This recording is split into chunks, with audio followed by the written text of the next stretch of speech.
So convolution থিওরেমে আমাদের Laplace transform, inverse Laplace transform use করব। এখন এখানে হচ্ছে আমাদের দুটো ফাংশন লাগবে, ঠিক আছে? তো let f of t and G of t be two functions of t. মানে করো দুটো ফাংশন আছে f of t and G of t, এটাই হচ্ছে টি এর ফাংশন। এখন the convolution of f of t and g of t is also a function of t. দুটো function আছে, যে ফাংশন দুটো হচ্ছে আমার টি এর ফাংশন, ঠিক আছে? F of t and G of t. আর এফ অফ টি এবং জি অফ টি এর যে কনভলিউশন হবে সেটা টি এরই ফাংশন হবে, এবং ডিনোট করে থাকি আমরা এফ ইন্টু জি টি। এফ ইন্টু জি একসাথে গিয়ে টি লিখি, and is defined by the relation. Define করব কিভাবে? দেখো এইভাবে, এটাকে আমরা কনভলিউশন থিওরেম, হ্যাঁ, কনভলিউশন যেটা সেটা হচ্ছে দুটো ফাংশনের কনভলিউশন আমরা কিভাবে ডিনোট করব, এফ ইন্টু জি হচ্ছে এই দুটা টি এর ফাংশন, এবং ডিফাইন করব কিভাবে, minus infinity to plus infinity f of T minus g and G of T minus x and G of x dx. কি আছে? Integration of minus infinity to plus infinity f of T minus x and g x dx. এই হচ্ছে আমার convolution theorem রিলেশনটা। দুটো function আছে, দুটো ফাংশনকে ইন্টু করলাম এবং এটাকে ডিফাইন করব হচ্ছে minus infinity to plus infinity f of T minus x g x dx, ঠিক আছে? এইটা এখন ফর ইনভার্স, যেটার জন্য যে convolution theorem for inverse Laplace transform, convolution theorem for inverse Laplace transform if L inverse f of s equal to f of t, তাই না? আমরা তো জানি যে f L Laplace transform of f of t is equal to হচ্ছে আমার capital f of s, right? তার মানে আমরা কিন্তু লিখতে পারি L inverse f of s is equal to f of t লিখতে পারি, তাই না? Hello hello, Yes, ma'am. শুনতে পাচ্ছ? Yes, ma'am. আচ্ছা, তাহলে inverse F of S is equal to হচ্ছে এফ অফ, Yes, ma'am. হ্যাঁ, তাহলে g of x, g of s এর ক্ষেত্রে সেটা কি হবে? এখন যদি আমি থিওরেমে বসিয়ে দিই, আমি যদি এটা থিওরেমে বসিয়ে দিই যে F of S and G of S, L inverse F of S and G of S করলাম, তাহলে আমার কি হবে দেখো? এটা কিন্তু ইনভার্সের ক্ষেত্রে ফার্স্টেরটা হচ্ছে আমার কনভার্সন থিওরেম, বাট যখন আমি ল্যাপ্লাসে চলে যাব তখন কেমন হবে? তাহলে integration of 0 to T F of you G of T minus you D, বুঝছো?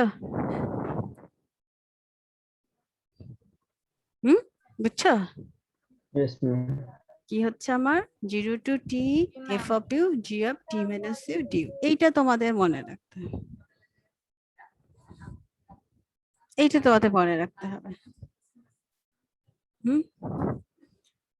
এইটা হচ্ছে ইম্পর্টেন্ট। আমরা যেহেতু ল্যাপ্লাস ট্রান্সফর্ম পড়ছি, আমরা ল্যাপ্লাস ট্রান্সফর্মেরই কনভলিউশন থিওরেম পড়বো। আমাদের কিন্তু কনভলিউশন থিওরেম শুধু ল্যাপ্লাস ট্রান্সফর্ম এই যে আছে তা কিন্তু না, আমাদের ফুরিয়ারেও আছে কনভলিউশন থিওরেম।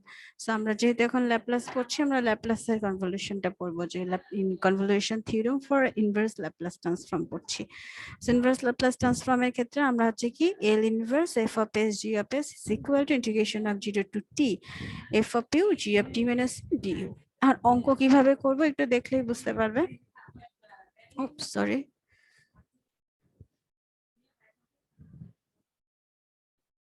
এখনো শেষ হয় নাই লেখা। ও হ্যাঁ, হয়ে গেছে। আমরা এভাবে লিখতে পারি, এটাকে আমি এফ ইন্টু জিও করতে পারি একই জিনিস, এবং আদারওয়াইজ তোমরা এভাবেও লিখতে পারো। যে F of S G of S, মানে এল ইনভার্স যেহেতু আছে অপোজিটে গেলে তো এল হবে, শুধু ল্যাপ্লাস ট্রান্সফর্ম হবে, এটা ব্যাপার না। এখন আমরা একটা ম্যাথ করে দেখো, যে evaluate L inverse 3 divided by S square S plus 2 by use of the convolution theorem. তাহলে আমার F of S G of S লাগবে, তাই না? এখানে আছে কি 3 by S square and S plus 2 আছে, এটাকে কি করব জানো, আলাদা আলাদা করে নিব। কিভাবে করব, ফার্স্টে আগে 3/s² আর s+2 লিখে এটাকে আলাদা আলাদা করে নিব। 3/s² করব আর ডট 1/s+2, এটা সেম না? Yes, ma'am. Yes, same. ma'am. একটু সাউন্ড হচ্ছে ওই যে অফিসে তো। আচ্ছা, তাহলে আমরা কি করব শোনো, যেহেতু আমার এফ অফ এস, আমরা কেন এটাকে এফ অফ এস নিলাম না, এটাকে কেন জি অফ এস নিলাম, আমাদের সূত্র অনুযায়ী তোমরা খেয়াল করে দেখো, এখানে ফর্মুলাটাতে যাই, এখানে আমাদের জি অফটা হচ্ছে আমার একটু ঝামেলা, তাই না? এফ অফটা কিন্তু ঝামেলা না, F of you G of T minus U. তো এই জন্য যেটা দেখবা খুব সহজ সেটাকে এর ভেতরে ফেলে দিবা, জি এর মধ্যে, বুঝছো?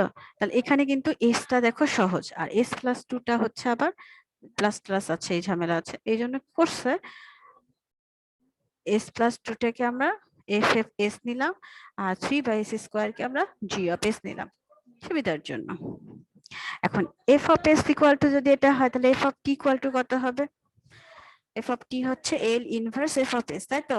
এল ইনভার্স এফ অফ এস, তাহলে এল ইনভার্স 1/s+2, এটা ইকুয়াল টু কত হবে? ই টু দি পাওয়ার মাইনাস টি।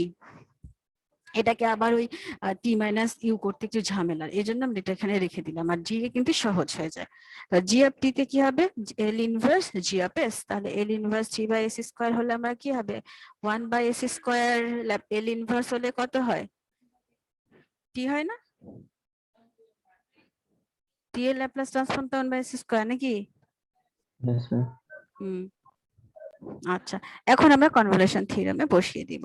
আমরা যদি এখন কনভলিউশন থিওরেমে বসিয়ে দিই যে L inverse F of S G of S is integration of 0 to t, দেখো তাহলে বাই ইউজিং কনভলিউশন থিওরেম, আমরা কনভলিউশন থিওরেমটা কি জানি? L inverse F of S G of S is equal to integration of 0 to t F of you G of T minus U D U, G of S is equal to integration of 0 to t F of you G of T minus U D U.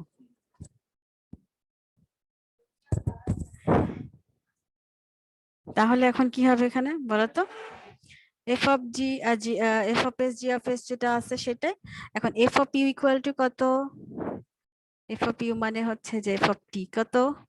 You e to the power minus 2u বসাই দিলাম, আর জি of T minus u equal to কত? 3t আছে, তাহলে 3t এর জায়গায় কি বসবে বলো তো? টি মাইনাস ইউ শুধু, তাই না? আমরা হচ্ছে জি টি ইজিক্যাল টু আমরা কি পড়ছি? আমরা হচ্ছে জি অফ টি মাইনাস ইউ, তাই না? তাহলে আমরা জিটি তো পেয়েছি, জিটি পেয়েছি কত? 3t। তাহলে g of T minus you হচ্ছে 3t মাইনাস ইউ, মানে টি এর জায়গায় জাস্ট টি মাইনাস ইউ হবে, বুঝতে পেরেছো? টি এর জায়গায় জাস্ট টি মাইনাস ইউ হবে। আচ্ছা, এখন এই কনস্ট্যান্ট যেটা আছে কনস্ট্যান্টটা বাইরে রেখে দিলাম, 3 না রাখলেও, এটা রাখে নাই, যাই হোক 3 রেখে দিয়ে এটাকে জাস্ট, ও এখানে কত কি আসবে? 3t minus 3u। এখন যেহেতু ইউ এর ফাংশন, ইউ গুলা রাখবা, টি গুলা কি করব? দেখো এখানে একসাথে করে দিয়েছে, এখানে কত হচ্ছে? 3t E to the power minus 2u du minus 3u E to the power 2u du, মানে আমি জাস্ট ভেঙে নিলাম।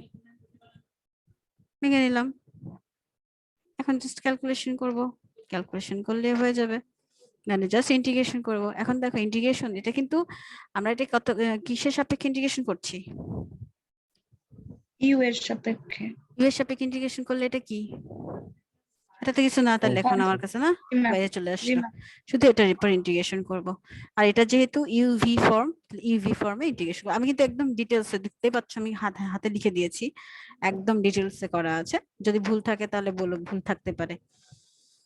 এই তো, এই এত ডিটেলসে করা আছে যে তোমাদের বোঝানোর কি আছে, জাস্ট টি এর মান বসিয়ে দিয়েছে, মানে লিমিট গুলা বসাই দিয়েছে, লিমিট গুলা বসানোর পরে যা আসছে কাটাকাটি করে কাটি কেটেও দিয়েছি, এই জিনিসটা আসছে, এটাই হচ্ছে আমার অ্যান্সার। সো কি করতে হবে? আমাদের কনভলিউশন থিওরেম আছে, সেই থিওরেম অনুযায়ী আমার F of S G of S টা বের করে ফেলতে হবে, বের করে ফেলে থিওরেমে বসাই দিলাম, বসাই দেওয়ার পর ক্যালকুলেশন করব জাস্ট, ঠিক আছে? আবার দেখো এখানে আছে এস স্কয়ার আর এস স্কয়ার প্লাস 4 আছে, তাহলে আমি কি করব বলো তো? এখানে এটাতে কোনটাতে এফ অফ এস ধরবো? এখানে S square plus 4 K F of S ধরবো, কারণ এটা একটু ঝামেলা, তাই না? জি ম্যাম। তাহলে এস স্কোয়ার প্লাস 4 কে যদি আমি এফ অফ এস নেই, তাহলে আমার এটাকে যদি ইনভার্স করি, ইনভার্স করলে কি আসবে? উপরে কিন্তু একটা 2 নিতে হবে তাহলে ইনভার্স করলে, তাই না? এই যে এফ অফ এস নিলাম, জি অফ এস নিলাম, তাহলে এফ অফ এস কে যদি আমি ইন্টিগ্রেশন করি, এখানে কিন্তু আমার হাফ একটা নিতে হবে, এখানে হচ্ছে একটা 2 নিতে হবে, না হলে তো আমার সাইন 2টি নিতে পারবো না। এটা 2 নিলাম, এখানে হাফ নিলাম, তাহলে সাইন 2টি পেলাম। আর আরেকটা হচ্ছে এটাতে শুধু টি পেলাম।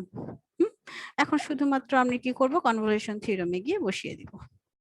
এইখানে গিয়ে জাস্ট আমি বসিয়ে দিব যে এফ অফ ইউ মানে হচ্ছে কত, সাইন 2u, আর জি অফ টি মাইনাস ইউ মানে কত, 3t minus you. O sorry, 3 না, তো তখন তো শুধু টি আছে, তাহলে টি মাইনাস ইউ। এই তো হয়ে গেল। ইন্টিগ্রেশন করতে তোমরা পারবে। ইন্টিগ্রেশন আবার ডিটেলস, এত ডিটেলসে কেন করে দিছি আমি? হয়তো তখন করে দিছি। এই যে একদম ডিটেলসে করে দেওয়া আছে। আমাকে কি এগুলো অঙ্ক বুঝাই দিতে হবে তোমাদের? No ma'am. ইন্টিগ্রেশনটা নো ম্যাম। বোঝানোর কিচ্ছু নেই, তাই না? একটা অঙ্ক করতে দেই, করতে দিব কি, সব তো করে দিচ্ছি। এটার ক্ষেত্রে কি হবে, এখানে দেখো S square plus a square whole square আছে, তাহলে তো আমি হোল স্কোয়ার নিলে কি দুইটা নেওয়া যাচ্ছে না, s square plus a square, আবার s square plus a square, এটা নেওয়া যাচ্ছে তো। Yes. একটা হচ্ছে s divide by s square plus a square, আর একটা হচ্ছে 1 divide by s square plus a square. এখন এখানে কোনো সমস্যা নাই, যে কোনোটা ধরতে পারো, কারণ দুইটাই ইয়ার কস আর সাইন আসবে যেহেতু। তাহলে একটা হচ্ছে এফ অফ এস নিলা, একটাতে জি অফ এস নিলা, এবং এটাকে ইনভার্স করব আমরা। ইনভার্স করার পরে কনভলিউশন থিওরেমে বসিয়ে দিব। দেখো এটাও করে দেওয়া আছে ডিটেলসে, সেগুলো আমি আর দেখাচ্ছি না। একটু কোনো এখানে কোনো চেঞ্জ যদি থাকে তাহলে আমি দেখাই। এটাও দেখো, এটাতে কোনটা নিব, এস প্লাস 1 হোল স্কোয়ার কি হবে বলো তো দেখি। এস প্লাস 1 হোল স্কোয়ারের ইয়া করলে কি হবে, ট্রান্সফর্ম করলে কি হবে?